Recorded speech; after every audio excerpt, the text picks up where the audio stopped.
Que beleza, que maravilha, já é Festival Interlagos em Interlagos, um evento grandioso que é presença obrigatória no calendário de qualquer pessoa do Brasil e de São Paulo que gosta de carro e que, de certa forma, tomou o espaço aí do Salão do Automóvel, inclusive no hábito das montadoras programarem seus calendários de lançamento para casar justamente com o Festival Interlagos, para fazer um lançamento de grandes proporções aqui em primeiríssima mão, justamente com a casa cheia em Interlagos. A gente está num dia de preview de imprensa aqui, ainda finalização da montagem, de vez em quando vocês vão ouvir um barulhinho ao fundo, mas a estrela deste dia, no primeiro momento, é justamente o Lexus RX 450h+. Nome longo, né? Porque ele descreve o primeiro SUV híbrido plug-in, o primeiro híbrido plug-in da Lexus no Brasil. Você vai perceber aqui pela grade um pouco mais fechadinha,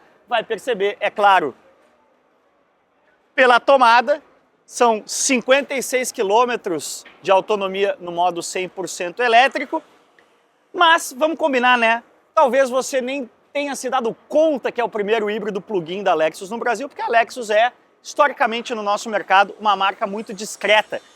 30ª colocada em vendas ano passado, logo abaixo de Jaque e de Suzuki, para vocês terem uma ideia, mas está ganhando corpo. A Lexus planeja aí esse ano crescer mais de 20%, passar para a marca de 4 dígitos, vender mais de 1.000 carros, e esse cara aqui é parte integral desse plano, apesar do preço seu por R$ 609.990.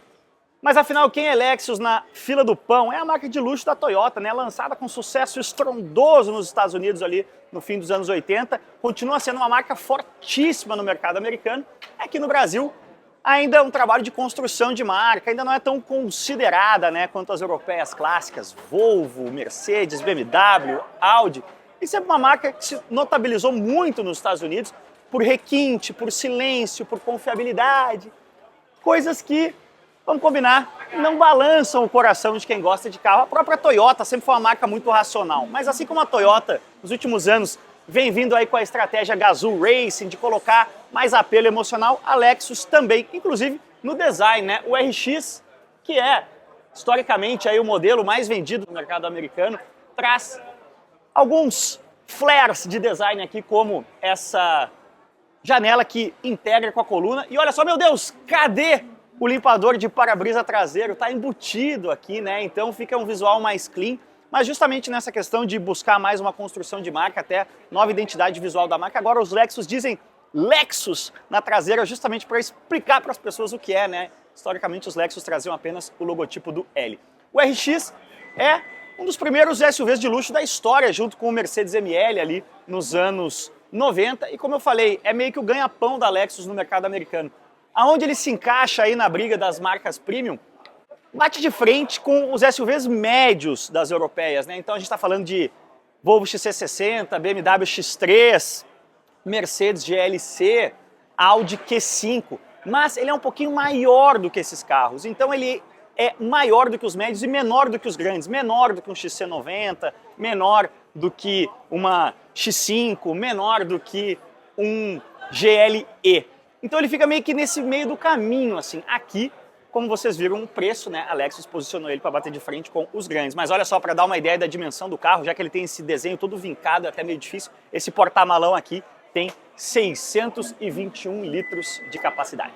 Mas é aqui no interior que a Lexus mais busca se diferenciar, né, trazendo muito luxo e tecnologia em matéria de percepção mesmo, né? Uou, aqui a tela grande do multimídia trazendo a animaçãozinha. A gente tem, por exemplo, coisas que nenhuma outra marca tem no mercado brasileiro, né? O som Mark Levinson, se você é um audiófilo aí, é um som que tem muita reputação, inclusive é pioneiro nessa questão dos sons assinados, né? A Lexus com a Mark Levinson meio que criou isso. A gente tem aqui alguns detalhes, como essa parte aqui do painel, nas portas também em camurça. A gente tem sim um pouquinho de Toyota, exagerado, né, para um carro de 600 mil reais. Esse cluster aqui é um cluster de RAV4, basicamente, né? Não é 100% digital, né? As telinhas laterais aqui são luzes mesmo, né? Não é um cluster de TFT. A gente tem bastante couro, muito capricho no acabamento, né? Essa questão do conceito de omotenashi, que é a hospitalidade japonesa. O que a gente não tem muito é tempero na hora de acelerar, né? É realmente focado em autonomia grande, em consumo interessante, acima dos 30 km por litro aí na questão do híbrido equivalente. Mas a gente tem um powertrain que soma 306 cavalos, é um motor a combustão 2.5, 4 cilindros, somado ao motor elétrico. Pico de torque a Toyota não costuma divulgar, mas se você somar os dois aí, tá na casa de 40 quilos de torque máximo. Câmbio CVT, que também não estimula muito a aceleração, e também o peso, né? É um carro de 2.700 quilos, então não espere grandes emoções quando a gente for acelerar aqui na pista, mas espere sim muito silêncio, muito conforto e muito luxo. Então, acomodem-se aí e bora acelerar. Mas afinal, como anda, deputado? Ocasionalmente vocês ouvirão aí uma voz do além de ninguém menos que Arthur Leist, piloto da Toyota na Stock Car, tá aqui. Vai passar trabalho no festival aí, Leist, com umas voltinhas aí. Eu acho uma das profissões que eu mais admiro, porque eu já fiz algumas vezes e vou te dizer, o cara tem que ter o coração forte. Mas a gente tá aqui envolto, num dia, vocês estão vendo caminhões, montagem aí, né? Um dia de preview do Festival Interlagos, envolto aqui pelo conceito Tazuna, né? Um conceito que foca no motorista, o painel inclinado na direção do motorista, que é algo relativamente novo para a Lexus, né? Realmente focar no motorista, uma marca que sempre se notabilizou aí por luxo, requinte, também tentando entregar uma pegada de um pouquinho mais de esportividade, um pouquinho mais de prazer ao dirigir. É claro que o RX 450H Plus não é exatamente o carro-chefe para fazer esse tipo de coisa, apesar da gente estar aqui num modo esporte, porque ele é um SUVzão pesado, familiar, né? Um carro que, para a gente tentar fazer um paralelo aí com Volvo, com BMW, ele é maior que um XC60 ou um X3, falando de Volvo e BMW, e menor do que um X5 ou um XC90. Ele fica acima dos médios e abaixo dos grandes das europeias. Porém, com aquela proposta de bastante requinte, bastante sofisticação, um pouco menos de tempero, né, em matéria de dinâmica, até porque a gente está falando de um carro de 2.700 quilos. Sim, são 308 cavalos, somando aí os dois. Olha, mas ele tem uma frentinha que até surpreende, hein? Ó, vamos jogar aqui, ó. Olha, a frente é boa, cara. A frente é boa, a frente é boa. Calando a boca dos críticos aí. Mas é aquela história. Olha, cara, ele tem o eixo traseiro estressante? Não. Não. Parece ter até, né? Porque ele realmente morde, a frente morde bem. Exato. Agora, são 308 cavalos, como a gente estava falando, e um torque secreto, né? O torque, a Toyota aí com seus híbridos, ela divulga o torque do motor a combustão. A gente tem um 2.5, 4 cilindros aqui com 23 kg de torque, e o torque do motor elétrico são 28 kg. O que ela não divulga é o torque máximo combinado, ela divulga apenas a potência. Inclusive, se você somar as potências do motor a combustão, vamos dar uma embalada aqui, ver o que vem na reta, vamos dar uma carenada. Se você somar as potências dos motores a combustão e... Ó, agora acordou o motor a combustão aqui. E elétrico, a gente teria mais de 360 cavalos, né? Mas eles não trabalham no pico simultâneo, então o pico de potência são 308 cavalos. Tem um head-up display aqui bem legal, bem útil aqui em Interlagos. Tá bonito o autódromo pro Festival Interlagos, todo demarcadinho com cones, para também facilitar a vida do Leist, de quem mais estiver levando gente. Vamos lá, carenando. 160 km por hora. Tem uma modulação de freio interessante também. Me parece que para maximizar a regeneração do... Cara, eu tô surpreso aqui com o que contorna nós do Senna. O carro é pesado, claro, mas você vê que tem um controle aí desse peso todo. A suspensão não é aquela suspensão maciona que a gente está acostumado a associar com SUVs grandes japoneses, até porque a gente está falando de um carro calçado com rodas de 21 polegadas, né? O carro tem bastante pneu, tem bastante grip. E ó, isso é uma coisa interessante, né? Galera que não está tão acostumada com Interlagos, a reta oposta, muitas vezes, dependendo do carro, dá velocidades máximas muito semelhantes à reta dos boxes, apesar de ser bem menor, porque na reta principal de Interlagos você vem de subida ali na junção Café, enquanto que na reta oposta você vem da descida do S do Senna. Agora, O freio, como eu estava falando, ele tem essa questão, uma modularidade. Ó, vou jogar no lagadinho, tem grip, ó, tem grip. Driftando nas quatro, você vê, ele tá acabando o grip, mas aí ele sai progressivamente nas quatro, bem previsível é a palavra. E aí o freio, eu tô sentindo isso, né? Ele parece que na primeira pegada ele tem uma modulação e aí depois ele vem um pouco mais para maximizar aí a regeneração da bateria. Bateria com autonomia de até 56 km no modo... Quando você está no híbrido plug-in, né? Que eu continuo achando o híbrido plug-in um formato aí de powertrain que é muito útil para a realidade brasileira, né? Que você tem um carro que dentro do dia a dia urbano se comporta como um carro 100% elétrico e quando você realmente precisa pegar a estrada e ir para um lugar mais remoto, mais distante, aí você tem a segurança e a tranquilidade de poder contar com o motor a combustão para não depender tanto assim da questão da rede de recarga. Realmente um exagero de luxo, um exagero de requinte, um exagero de conforto, um exagero de silêncio, um exagero de preço, né? 609 paus que eu tava falando.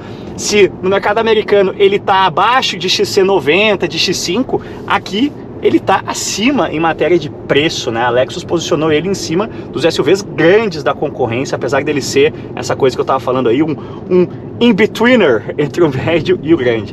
Mas não é exatamente um carro... Eu duvido que os compradores de Lexus RX 450h Plus um dia levem para a pista pro Track Day, mas ele não negou fogo aqui, deu para se divertir um pouco. Bora para a próxima atração do Festival Interlagos. E é o seguinte, a próxima novidade aqui do Festival Interlagos vai ser o Neta GT, nesse azul bebê lindo aí. Vocês veem que o farol é de 458 Itália, a curva aqui do para-choque é de Ferrari 430, a tomada de ar é meio de McLaren, a parte aqui do habitáculo, greenhouse, também é meio de McLaren. O comprimento, 4,70 m, é parecido com o do Mustang ou um Camaro, mas a verdade é que o resultado final até que é bem bonitinho. Mas mais importante do que isso, vamos adentrar o cockpit aqui, sempre os nossos colegas da TSO na supervisão. A gente está falando de um carro de 397 cavalos, 63 quilos de torque e que, portanto, promete alguma diversão. A gente tem uma situação muito maluca, já está no modo Sport, 410 km de autonomia. Primeira coisa importante, este carro só chega ao nosso Brasil varonil no fim do ano, então não temos o preço definido ainda. Eu imagino na faixa aí de 400 mil reais, caso a gente tenha a versão de 2 motores. Lá fora também existe uma versão com apenas o motor traseiro e coisa de 200 cavalos, chegaria mais baratinho. Bastante luxo requinte aqui no interior, né? Metsu azul, Metsu branco, de couro, telão de 17 polegadas. Agora, o segmento de cupês é um segmento um tanto quanto esquecido. Sabe qual foi o cupê mais vendido do mundo ano passado? Foi o velhíssimo Dodge Challenger com 50 mil unidades. O Mustang vendeu mais ou menos isso. Depois despenca. Em terceiro lugar, Porsche 911. Então, chama atenção a Neta como uma montadora nova, uma startup com planos ambiciosos para o Brasil. Inclusive, o pessoal está na dúvida se podemos ir ou não. Planos ambiciosos, inclusive, de fábrica no Brasil. Por enquanto, apenas importação e um escritório aqui em São Paulo. Fábrica naquele estilo CKD, SKD que a gente chama, né? De você basicamente só montar o carro aqui e não efetivamente fabricar algo. Mas a gente está hoje, nessa data desse primeiro dia de imprensa aqui do Festival Interlagos, marca o lançamento oficial da Neta no Brasil. Foram apresentados aí todos os planos. Os 2 produtos de volume num instante zero aí vão ser o Aya, que é uma espécie de BYD Dolphin da Neta, na faixa de 120 mil reais, e o X, que é uma espécie de BYD Yuan da Neta, na faixa de 200 mil reais. Mas é óbvio que o meu olhar brilhou aqui pro Neta GT, que, como eu estava falando, a Neta ousa, né? Já que a gente está falando de BYD, de AWM, nenhuma dessas marcas aí arriscou fazer um coupé. A Neta sim, e como eu falei lá fora, o resultado estético do exterior foi muito feliz. O interior também um pouco carro eletricato de chinesol, né? Um pouco genericão, mas não dá para negar que muito bem executado, né? Nessa primeira impressão aqui, painel todo revestidinho em couro, acabamento aqui que lembra uma fibra de carbono, porém não é. A questão é que um coupé sempre assina cheques muito ambiciosos em matéria de desempenho, né? O visual do carro promete muito. Será que acelerando entrega? Vamos descobrir assim que a pista for liberada. Então, power! Vamos ver o que... Aí, ó. Houve um certo debate ali, qual dos Netas era... Tem 3 GTs aqui. Não sei por que ele tá fazendo essa musiquinha, mas houve ali algum debate qual dos 3 GTs era o de 400 cavalos e qual era o de 200. Bastou essa primeira chamada no acelerador pra gente ter certeza que esse aqui é o de 400. A galera falou que freia muito, vamos ver se freia mesmo. Freia! Frentinha esperta também. Olha, a gente tem poucos cupês de pegada realmente esportiva elétricos disponíveis no mercado hoje. Olha, tô sentindo uma força G aqui no... Vamos frear, 170 aqui no laranja. Sentindo uma força G aqui que poucos carros de rua são capazes de gerar tão rapidamente assim aqui em Interlagos. Isso é outra coisa muito legal do carro elétrico, né? Ele tem a questão de você poder controlar a entrega de potência de forma muito mais sintonia fina, vamos chamar assim, do que no carro a combustão. Então, por exemplo, eu tô dando pé cheio na saída de curva, ele não me entrega os 400 cavalos, ele vai regulando isso e me entregando cada vez mais conforme eu vou, ó, pé embaixo já, ó, nada, eu vou abrindo o volante, ele vai entregando mais. Enquanto o carro a combustão faz isso ali com o controle de estabilidade de tração, sei lá, algumas dezenas de vezes por segundo, o carro elétrico é capaz de fazer isso milhares de vezes por segundo, né? Então essa entrega fica muito mais fina e não tem aquele corte de potência que a gente está acostumado a sentir em carros fortes, né, com controle de tração e estabilidade. Por exemplo, ali no... Olha, o café vira curva com o Neta GT, é sinal de um carro rápido aqui em Interlagos. Por exemplo, ali na junção, né, já fiz o traçado de carro bem potente abrindo. Ó, top speed é 180, mas você vê que ele chegou na top speed, no meio da reta já está limitado aqui. Então, vamos frear no 100 a 180. Folgadaço, dá para frear bem mais dentro. Realmente o freio do Neta GT aqui mostra a que veio. A dianteirinha é bem esperta também, a traseira até quer ajudar a contornar aqui. Olha, realmente, né, a gente, claro, falta um pouco de barulho, né, para você ter toda o enjoyment, né, a diversão. Ó, deu um limitador aqui no meio da reta oposta, no caso de um carro elétrico na pista, mas que dinamicamente o que o Neta GT tá fazendo aqui é bem interessante, ou se é.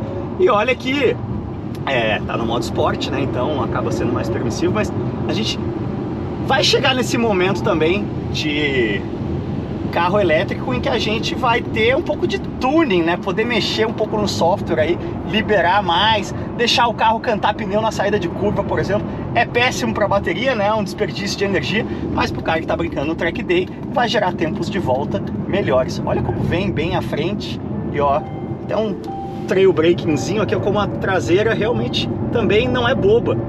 O carro com centro de gravidade muito baixo, né? Surpreende positivamente. Claro que, como eu falei no começo, né, a gente sabe que é um carro que vai ter o foco de esportividade, mas são raras, né, como eu estava falando, cupês elétricos. Quantos existem aí com verdadeira proposta de desempenho? São poucos. Então, uma experiência nova a gente poder curtir isso aqui em Interlagos. E agora é box, né? Aí vem por dentro? Por dentro, tudo vai. Vamos ver por dentro, vamos ligar essa GoPro aqui, ó, que ninguém ligou. Sério que não tá ligado? Para eu poder fazer, sabe o quê? Pedir o seu like, pedir para você se inscrever no canal, para você compartilhar o canal, que isso é fundamental. Já vou fazendo um cooldown aqui, resfriando os freios do Neta GT. E fique ligado que vem mais coisas de Festival Interlagos aí. Verdadeiro salão do automóvel dinâmico em que a gente está tendo a oportunidade de pilotar, de experimentar pela primeira vez muita coisa. E realmente, como eu falei no início lá do vídeo, né, fazendo jus a essa comparação com o salão do automóvel, um evento que está muito grandioso e que realmente as marcas estão esperando o Festival Interlagos para fazer grandes anúncios, né? No caso da Lexus, lançar um modelo, o RX 450H Plus, que está aqui, ó, estamos passando por ele aqui agora. No caso da Neta, literalmente anunciar formalmente a chegada da marca ao Brasil aqui dentro do Festival Interlagos. Legal demais. Deixa o like aí, se inscreve no canal, cuidem-se bem e fique ligado que vai ter mais vídeo do Festival Interlagos aqui já já. Valeu demais!